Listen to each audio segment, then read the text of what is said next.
निम्नलिखित के हरों का परिमेयीकरण कीजिए। Number 1 1/√7, number 2 1/√7 minus √6, number 3 1/√5 plus √2 और नंबर 4 1/√7 माइनस √2। तो स्टूडेंट्स, आज हम यही क्वेश्चन सॉल्व करने वाले हैं और ये क्वेश्चन आपकी 9th क्लास की मैथ से लिया गया है। एक्सरसाइज है 1.5 और क्वेश्चन नंबर है 5। आप इस परिमेयीकरण शब्द से घबरा मत जाइए। कई बार होता क्या है कि आप शब्दों का अर्थ समझे बगैर ही शब्दों के भारी भरकम स्वरूप को देख करके और उनसे डर जाते हैं, घबरा जाते हैं। आपको लगता है कि ये तो बहुत बड़ा सवाल है, क्या करें भाई इसमें, है ना। तो यहाँ ऐसी कोई बात नहीं है। सबसे पहले आप ये देखिए, ये परिमेयीकरण का मतलब क्या होता है। आपने देखा होगा, हम संसार की तमाम संख्याओं को दो भागों में डिवाइड कर सकते हैं। एक या तो परिमेय यानी कि रेशनल नंबर, या फिर अपरिमेय यानी कि इरेशनल नंबर। तो परिमेयीकरण कहने का मतलब ये है इनका कि किसी अपरिमेय संख्या को परिमेय बनाना। ठीक है, तो यहाँ पर हमें किसको परिमेय बनाना है, हरों को। ये जो डेनोमिनेटर हैं, ये सारे के सारे डेनोमिनेटर आपके कैसे हैं, अपरिमेय। अब थोड़ा सा आप परिमेय और अपरिमेय को समझ लीजिए। ज़्यादा डीप तो उसमें नहीं जाऊँगा मैं, क्योंकि उसके लिए एक अलग से वीडियो होना चाहिए, और अगर मैं उसको समझाने बैठ जाऊँगा तो बहुत लंबा वीडियो बन जाएगा। परिमेय संख्याएं होती हैं दो पूर्णांकों का अनुपात, यानी कि दो इंटीजर्स का रेशियो क्या कहलाता है, परिमेय या रेशनल नंबर। हाँ, उसमें एक शर्त होती है कि जो नीचे वाली संख्या है, नीचे वाला जो आपका पूर्णांक है, यानी कि जो हर है या डेनोमिनेटर है, वो जीरो नहीं होना चाहिए, ऊपर का जीरो हो सकता है।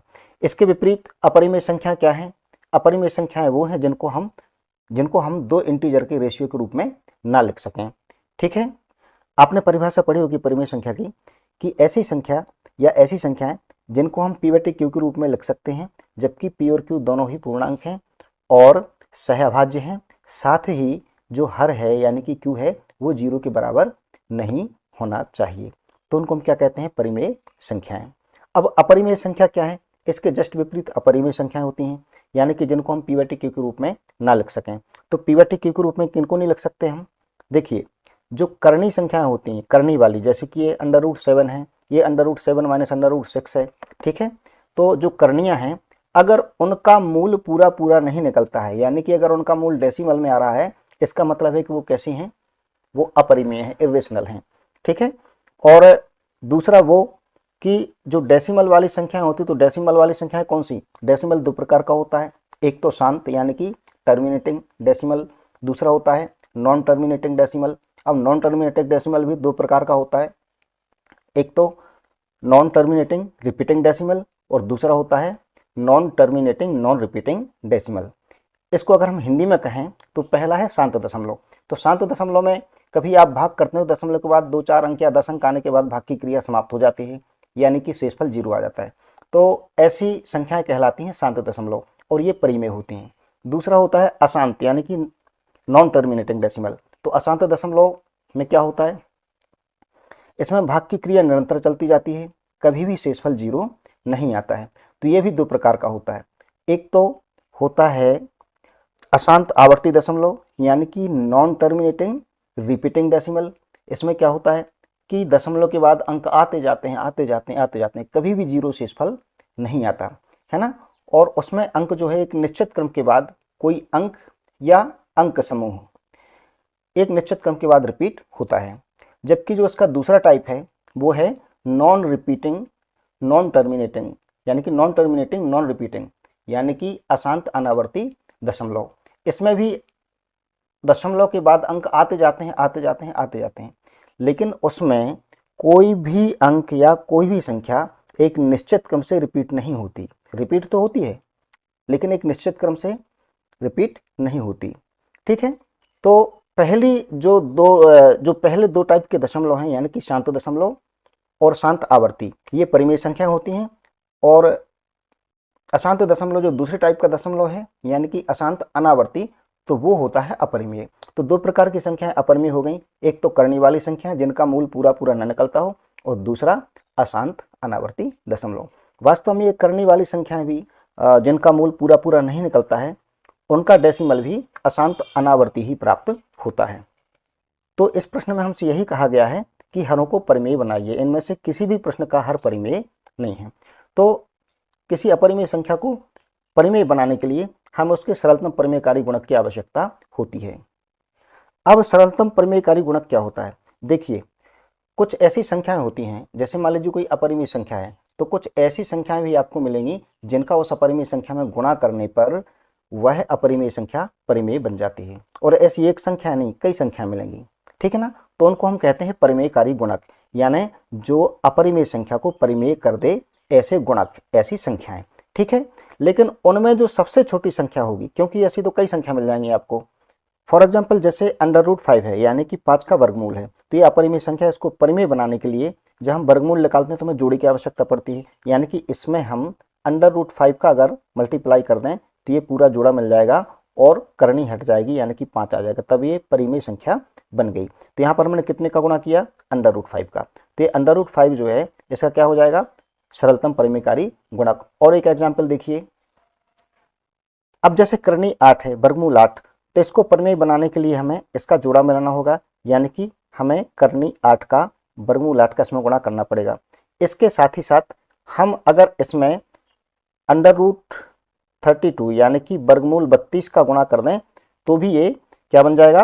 परिमेय बन जाएगा। क्यों बन जाएगा? देखिए जरा, जब आप करनी 8 को करनी 8 से मल्टीप्लाई करते हैं तो आपको क्या मिल जाता है? करनी 8 से करनी 8 का मल्टीप्लाई करने पर 8 8 या 64, 64 का वर्गमूल होता है कितना? 8 ही होता है ना। तो ये जोड़ा मिल गया, तो ये क्या आ गया? 8, यानी कि ये परिमेय बन गया। तो एक परिमेयकारी गुणक हुआ वर्गमूल 8।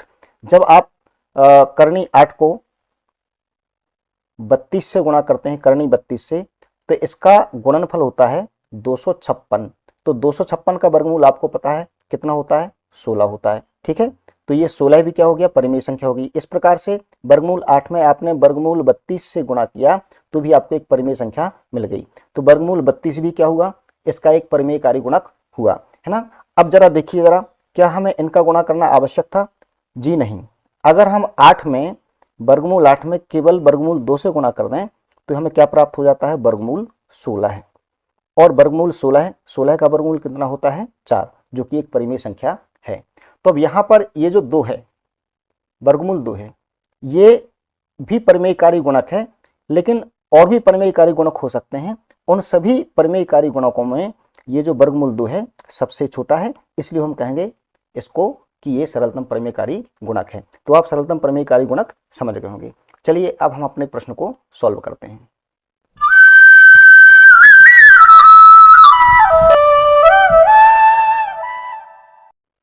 चूंकि हमें हर का परिमेयीकरण करना है, इसलिए हम हर का सरलतम परिमेयकारी गुणक ढूंढ के उसका क्या करना है? आपको सिर्फ इतना ही काम करना है कि ऊपर और नीचे दोनों जगह उसका गुणा कर देना है। क्योंकि अगर आप सिर्फ नीचे गुणा करेंगे तो वो संख्या ही बदल जाएगी, उसका मान ही बदल जाएगा। तो हमें इस तरीके से करना है कि संख्या का मान भी ना बदले और नीचे की जो संख्या है आपकी वो परिमेय भी बन जाए। तो चलिए, पहला क्वेश्चन क्या था हमारा?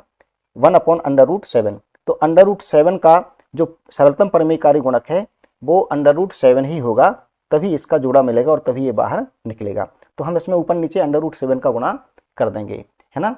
तो चलिए, 1/√7 इज इक्वल टू 1/√7 इंटू √7 का ऊपर नीचे गुणा किया, √7/√7। तो क्या आ जाएगा? इज इक्वल टू 1 से गुणा होगा √7 का, तो √7 ही आ जाएगा, ठीक है। और नीचे आप देख सकते हैं कि यहाँ पे इनका पेयर बन चुका है 7 का, तो ये 7 बाहर आ जाएगा, यानी कि ये जो करनी है आपकी हट जाएगी, ठीक है। और वर्ग से वर्गमूल कट जाएगा। वो किस तरीके से? चलिए यहाँ पे अभी हम वर्गमूल लगा देते हैं, है ना। ये वर्गमूल लगाया और इसका वर्ग कर दिया, क्योंकि 2 जगह है।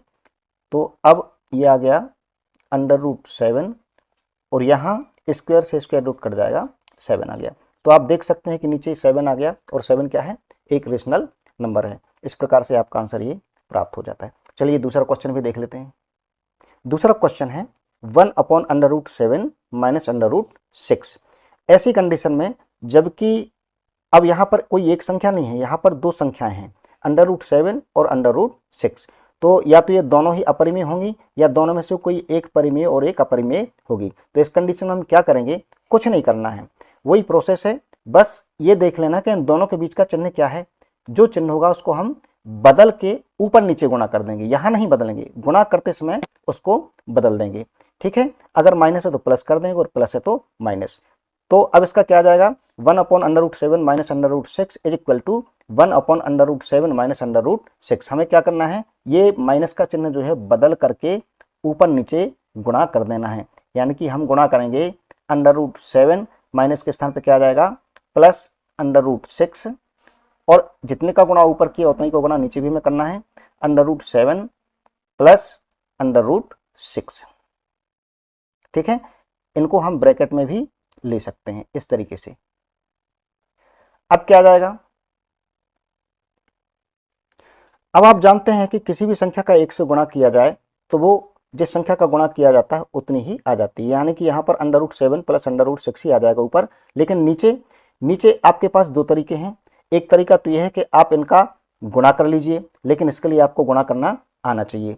दूसरा तरीका यह है कि यहाँ पे आप एक सर्वसम का फिट कर सकते हैं। कौन सी सर्वसम का, अगर आप √7 को a मानते हैं, √6 को b मानते हैं, तो आप देख सकते हैं कि a minus B into A plus B. आपने पढ़ा होगा a minus B into A plus B क्या होता है, a square minus B square. तो हम इस सर्वसमका से इसको सॉल्व करेंगे, वो ज़्यादा अच्छा है, क्योंकि सर्वसमकाएं किसी प्रश्न को छोटा कर देती हैं, उसमें समय भी कम लगता है और उसको हम सरलतापूर्वक भी सॉल्व कर सकते हैं।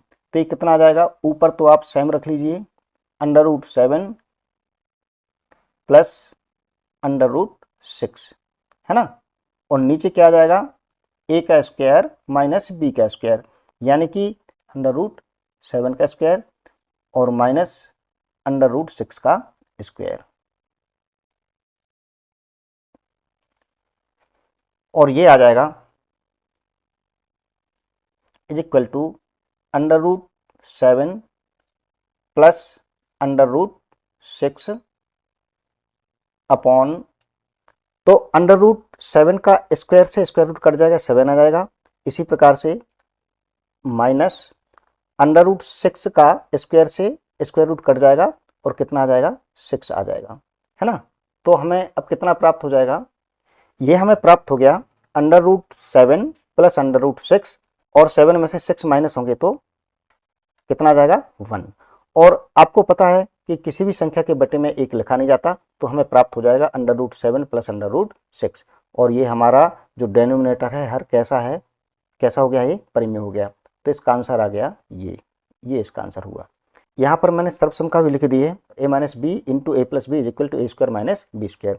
तीसरा क्वेश्चन है 1/√5 प्लस √2, है ना। तो इसके हर का परिमीकरण हमें करना है, बराबर कितना आ जाएगा 1/√5 प्लस √2। हमने बताया था हर का परिमीकरण करने के लिए इस चिन्ह को बदल करके हमें ऊपर नीचे गुणा कर देना है। तो चलिए कर देते हैं, आ जाएगा ऊपर √5 और प्लस के स्थान पे क्या ले लेंगे माइनस, तो √2 अपॉन नीचे भी इतने का ही गुणा करेंगे, यानी कि √5 माइनस √2।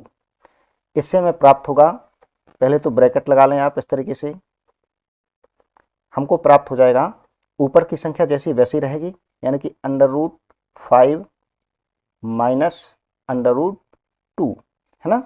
और नीचे देखिए आप फिर से वही सर्वसम का बन गई, √5 को a मान लीजिए, √2 को b मान लीजिए, तो a plus B into A minus B क्या हो जाएगा a square minus B square, यानी कि √5 का स्क्वायर √5 का स्क्वायर माइनस √2 का स्क्वायर। ऊपर की संख्या जैसी है वैसी रहेगी, √5 माइनस √2, नीचे के स्क्वायर से स्क्वायर रूट कट जाएंगे, ये आ जाएगा 5 और ये आ जाएगा -2। ठीक है, तो कितना प्राप्त हुआ हमें, हमको लास्ट में प्राप्त हो गया √5 माइनस √2, और 5 में से 2 माइनस होंगे तो कितना आ जाएगा 3। आप देख सकते हैं कि ये जो 3 है हमारा परिमेय बन चुका है, यानी कि रेशनल हो चुका है। तो यही हमारा आंसर है। यदि आप चाहें तो उसको ऐसे भी लिख सकते हैं 1/3 ब्रैकेट में √5 माइनस √2। चलिए अब क्वेश्चन नंबर 4 भी देख लेते हैं। क्वेश्चन नंबर 4 है 1 अपॉन अंडर रूट 7 माइनस 2, इसके बराबर आ जाएगा 1 अपॉन अंडर रूट 7 माइनस 2। जैसा कि हमने बताया कि इसके चिन्ह को बदल करके ऊपर नीचे हमें गुणा करना है हर को परिमेय बनाने के लिए, तो हम वही कर लेते हैं।